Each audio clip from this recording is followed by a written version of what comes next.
मैं चाहती हूँ कि तुम मुझे भूत पकड़ने की विद्या सिखाओ। प्रशांत की दुकान में खड़ी कियारा ने प्रशांत से कहा, तुम्हें कैसे पता चला कि मैं भूत पकड़ता हूँ? प्रशांत ने पूछा। मैंने कल तुम्हारी हर हरकत पर ध्यान दिया। हाँ, तुम जिस तरह से मुझे पार्क से बचाकर लाए, वैसा कोई और नहीं कर पाता। और तुम्हारी गाड़ी भी बहुत ही विचित्र है। उसके अंदर की छत पर वो यंत्र बना हुआ है।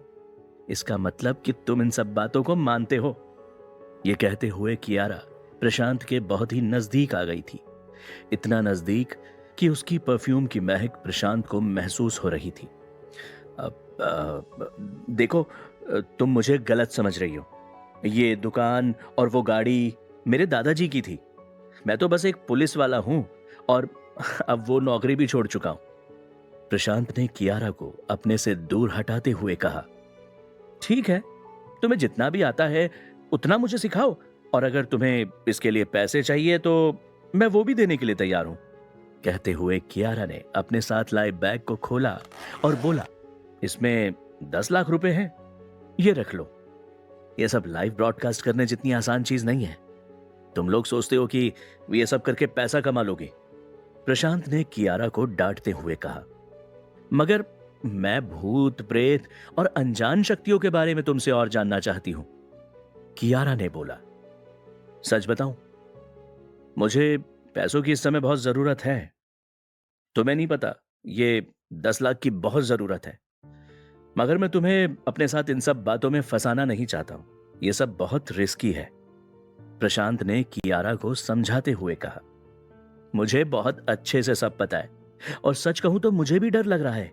मगर मैं इस डर की वजह से कुछ नया सीखने के मौके से दूर नहीं जाना चाहती हूँ। वो क्या कहते हैं, डर के आगे जीत है। हाँ, कियारा ने फिल्मी अंदाज में बोला। प्रशांत को कियारा का जज्बा अच्छा लगा, लेकिन फिर भी वो बोला, यहां पर डर के आगे जीत नहीं, बल्कि डर के आगे मौत हो सकती है। क्या फिर भी करना चाहोगी तुम ये सब? प्रशांत ने पूछा। हाँ, बिल्कुल करूंगी, कियारा ने अपना सीना चौड़ा करते हुए कहा। प्रशांत ने कियारा का हाथ पकड़ा और घर के पीछे वाले कुएं के पास ले जाते हुए कहा, तो चलो मेरे साथ, देखूं कितनी हिम्मत है तुम में। कुएं के पास जाते ही प्रशांत ने टीन और पत्थर को खिसका दिया। फिर उंगली से कुएं की तरफ इशारा करते हुए कियारा से बोला, तो देखो, इसमें क्या दिख रहा है तुम्हें? कियारा ने कुएं में झांका और कहा, ये एक पुराना कुआं है जिसमें पानी भरा हुआ है। प्रशांत कियारा का जवाब सुनकर ताज्जुब में था। उसने पूछा, तुम्हें कुएं में खून नहीं दिख रहा है? मुझे तो नहीं दिख रहा, कियारा ने अपना हाथ प्रशांत से छुड़ाते हुए कहा। प्रशांत अभी भी कंफ्यूज था। वो समझ नहीं पा रहा था कि जो चीज उसे दिख रही थी वो कियारा को क्यों नहीं दिख रही थी। मुझे पता था तुम में कुछ तो विशेषता है। तुम ऐसी चीज देख सकते हो जो मैं नहीं देख सकती, और यही कला मैं तुमसे सीखना चाहती हूं। प्लीज मुझे मुझे मना मत करो। कियारा ने प्रशांत से हाथ जोड़ते हुए विनती करने की एक्टिंग की। प्रशांत वापस दुकान में आ गया। कियारा भी उसके पीछे पीछे आ गई। फिर कुछ सोचते हुए प्रशांत दुकान में रखी हुई कुर्सी पर बैठ गया और बोला, ठीक है, मैं तुम्हें सिखाने के लिए तैयार हूं, मगर मैं तुम्हारी गारंटी नहीं ले सकता। कियारा खुशी से झूमते हुए बोली, मुझे मंजूर है, तुम जैसा कहोगे मैं वैसा ही करूंगी। तो अभी कहां से शुरू करें? अभी मैं स्कूल बस वाले केस की छानबीन करने जा रहा हूं। पता चला है कि ड्राइवर की बीवी पास के गांव में रहती है। मैं उससे कुछ सवाल पूछने जा रहा हूं। प्रशांत ने कहा, ठीक है, मैं भी तुम्हारे साथ चलूंगी। कियारा ने प्रशांत को आंख मारते हुए बोला। प्रशांत ने एक गहरी सांस ली और गाड़ी की चाबी उठाकर दुकान से बाहर चला गया। कियारा के बाहर आते ही उसने दुकान बंद कर दी। गाड़ी में बैठते ही प्रशांत ने एड्रेस कियारा को बताया। मैंने मैप पर यह एड्रेस डाल दिया है। मुझे तो अभी से बहुत मजा आ रहा है। कियारा एक छोटे बच्चे की तरह ताली बजाकर हंस रही थी। तुम्हारे इस बैग में क्या है? प्रशांत ने पूछा। इसमें इसमें थोड़े और पैसे हैं। एक पेपर स्प्रे है, एक टॉर्च है, वो काली किताब है और एक इलेक्ट्रिक टेजर गन भी है। भूत से लड़ने के लिए शायद इतना काफी रहेगा, कियारा ने कहा। प्रशांत ने उसको थोड़ी देर तक देखा, फिर बिना कुछ कहे गाड़ी चलाने लगा। थोड़ी देर में अंधेरा छाने लगा। काफी समय गाड़ी चलाने के बाद प्रशांत ने कियारा से कहा, लगता है आगे ट्रैफिक जैम है। कियारा ने कहा, आगे एक सुरंग है। ऐसा कहते हैं कि रात के समय में अगर इस सुरंग में कोई अंदर जाता है तो सुबह तक वहीं फंसा रहता है। और ये सुरंग उस ड्राइवर के गांव के जाने के रास्ते में थी, इसलिए मैंने सोचा कि यहीं से होते हुए चलते। ये सुनकर प्रशांत ने झटके से ब्रेक लगाया। तो तुमने ये सब मुझे फंसाने के लिए किया था? बेवकूफ लड़की, मैं तुम्हारा कोई भूत का खेल खेलने के लिए नहीं बैठा हूं यहां पर। मैं एक केस इन्वेस्टिगेट कर रहा हूं। प्रशांत ने गुस्से में चिल्लाते हुए कहा, तो मैंने तुम्हें इन्वेस्टिगेशन करने से कहां रोका है? वो तो हम सुरंग से निकलकर भी कर सकते हैं। हम सुरंग के अंदर जाएंगे और सुबह होने से पहले निकल भी जाएंगे। और यही बात तो हमें सबको बतानी है। लोग इस सुरंग को लेकर जो अंधविश्वास पालकर बैठे हैं, हम आज उस अंधविश्वास को खत्म कर देंगे, कियारा ने कहा। यह सुनकर प्रशांत चिढ़ गया और बोला, तुम सिर्फ अपने लाइव ब्रॉडकास्ट के बारे में सोच रही हो। और प्रशांत गाड़ी से उतर गया। कियारा भी गाड़ी से उतरकर उसके पीछे पीछे चलने लगी। तुम लोग सुरंग के अंदर क्यों नहीं जा रहे हो? प्रशांत ने वहां खड़े एक ट्रक ड्राइवर से पूछा।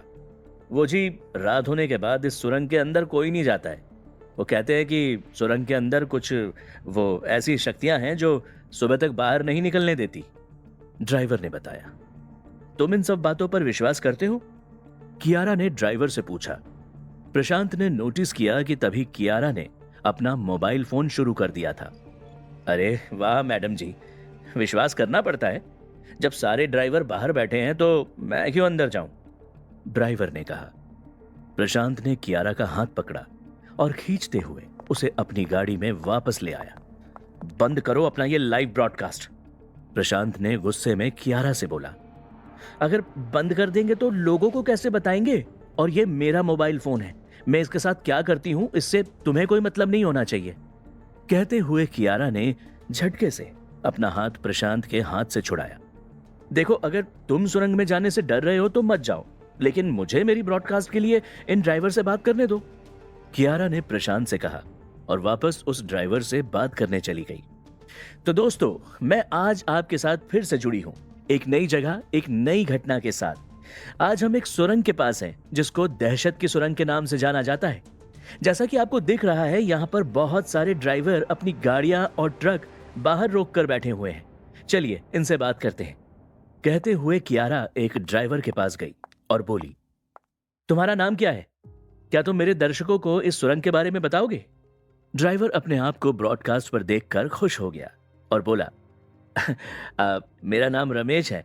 मैं बहुत सालों से ट्रक चला रहा हूं, मगर हमेशा हमें इस सुरंग के बाहर रात में रुकना पड़ता है। वो कहते हैं कि जब ये सुरंग बनाई जा रही थी तब बहुत सारे मजदूरों को मारकर इस सुरंग में गाड़ दिया गया था। तब से यहाँ हर रात विचित्र घटनाएं होती हैं। किस तरह की विचित्र घटनाएं? कियारा ने पूछा। कहते हैं अगर रात में सुरंग के अंदर जाते हैं तो भूल भुलैया की तरह उसमें खो जाते हैं। सुबह होने से पहले कोई भी गाड़ी बाहर नहीं निकल पाती। अब कियारा ने कैमरा अपनी तरफ कर लिया और बोली, तो दोस्तों, ये थी स्टोरी दहशत की सुरंग की। क्या ये कहानी सच है या झूठ, इसका पता हम जरूर करेंगे। हमारे चैनल पर लाइव बने रहिए। दूर से प्रशांत कियारा की उस हरकत को गौर से देख रहा था।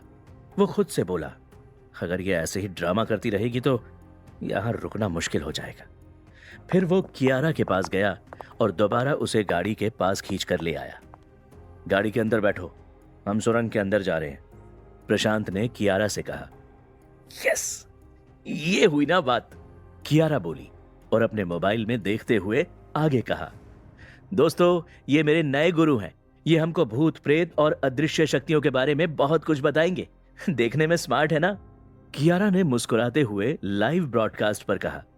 चलो अब हम उनके साथ सुरंग के अंदर चलते हैं। प्रशांत ने अपनी गाड़ी ट्रैफिक को पार करते हुए सुरंग में घुसाई। वो देखो, हमारे सामने एक बस जा रही है। कोई टूरिस्ट बस लगती है।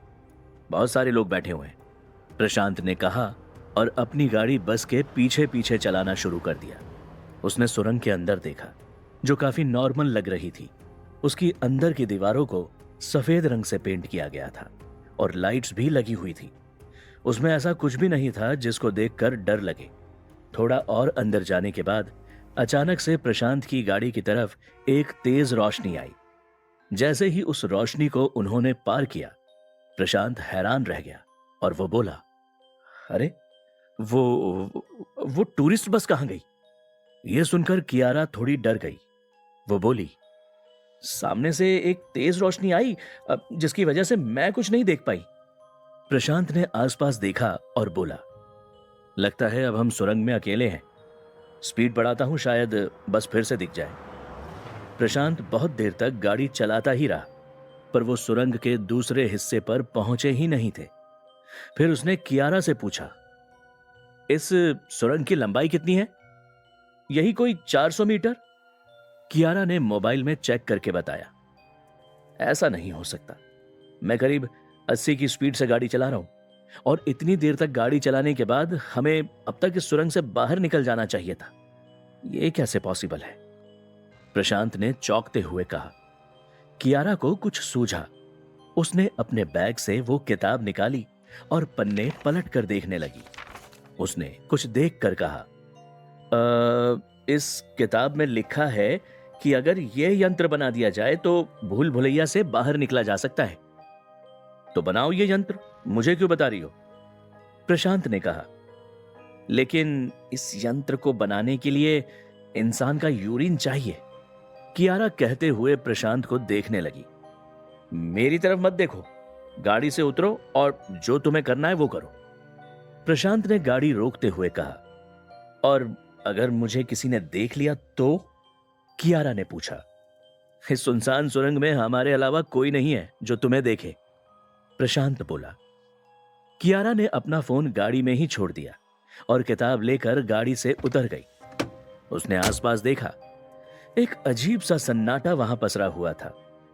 कियारा ने जल्दी जल्दी एक बोतल में अपनी यूरिन इकट्ठा की और जमीन पर यंत्र बनाना शुरू किया, और थोड़ी देर बाद वापस गाड़ी में आई और अपना मोबाइल उठाकर बोली, जैसा किताब में लिखा था वैसा मैंने कर दिया है दोस्तों। चलो देखते हैं कि अब आगे क्या होता है। प्रशांत ने फिर से गाड़ी चलाना शुरू किया। थोड़ी देर के बाद प्रशांत और कियारा फिर से यंत्र वाली जगह पर पहुंच गए। ये तो हम फिर से उसी जगह पर वापस आ गए, प्रशांत ने चौंकते हुए कहा। लगता है वो यंत्र पूरी तरह से काम नहीं कर पाया। अब हमें उस यंत्र के ऊपर इंसानी खून की बूंदें छिड़कनी होगी। किताब में यह भी लिखा है, कियारा ने कहा। यह सुनकर प्रशांत हैरान रह गया। और इस बार तुम्हारी बारी है यंत्र के पास जाने की और अपना खून देने की, कियारा ने आगे कहा। प्रशांत ने बौखलाकर गाड़ी यंत्र के पास रोक दी और कियारा और प्रशांत दोनों लोग यंत्र के पास गए। प्रशांत ने गहरी सांस ली और चाकू से अपनी उंगली पर एक छोटा सा घाव किया। उस घाव में से जो थोड़ा सा खून निकला वो उसने यंत्र के ऊपर गिरा दिया। खून के गिरते ही वहां पर धुआं निकलने लगा। ये देख प्रशांत दौड़ता हुआ गाड़ी में वापस आ गया और चिल्लाया, अरे जल्दी से गाड़ी में बैठो। लेकिन कियारा धीरे धीरे चलती हुई गाड़ी में आ रही थी। जल्दी करो, यहां से जितना जल्दी निकलेंगे उतना हमारे लिए बेहतर होगा, प्रशांत फिर से चिल्लाया। जैसे ही कियारा गाड़ी में बैठ गई, प्रशांत ने गाड़ी चलाना शुरू कर दिया। प्रशांत ने गाड़ी की स्पीड तेज की। वो देखो, दूर पर कुछ गाड़ियां दिख रही हैं। लगता है हम सुरंग के दूसरे सिरे पर आ गए हैं, प्रशांत ने थोड़ा रिलैक्स होते हुए कहा। लेकिन कियारा ने इस पर कोई प्रतिक्रिया नहीं दी। ये तुम्हारी आंखों को क्या हो गया? क्या तुमने फिर से वो लेंस लगा लिए हैं? प्रशांत ने कियारा से पूछा। कियारा ने प्रशांत का जवाब नहीं दिया और मुस्कुराने लगी। कियारा की आंखों से चमक निकल रही थी और उसकी आंखों के चारों ओर गहरे गड्ढे हो गए थे। उसका चेहरा कुछ ज्यादा ही सफेद हो गया था। इतनी जल्दी तुमने भूतिया मेकअप कैसे कर लिया? प्रशांत ने पूछा। फिर भी कियारा कुछ ना बोली। तभी प्रशांत की नजर कियारा के फोन पर गई। उसमें बहुत तेजी से कमेंट्स आ रहे थे। कियारा को तो तुम वहीं छोड़ा है। ये तुम्हारे बगल में जो बैठी है वो कियारा नहीं है। क्या तुमने देखा नहीं कि दीवार से अनगिनत हाथ निकले और उन्होंने कियारा को पकड़ लिया? अबे ओए, क्या तुम्हें पता भी है कि तुम्हारे बगल में कौन बैठा है? प्रशांत के चेहरे की हवाइयां उड़ गई। उसने सहमते हुए फिर से कियारा की तरफ नजर डाली। क्या हुआ था वहां पर? क्या सच में कियारा किसी मुसीबत में थी? कौन था जो प्रशांत के पास बैठा था? जानने के लिए सुनते रहिए ब्लडी वेल, एक मौत का कुआं, सिर्फ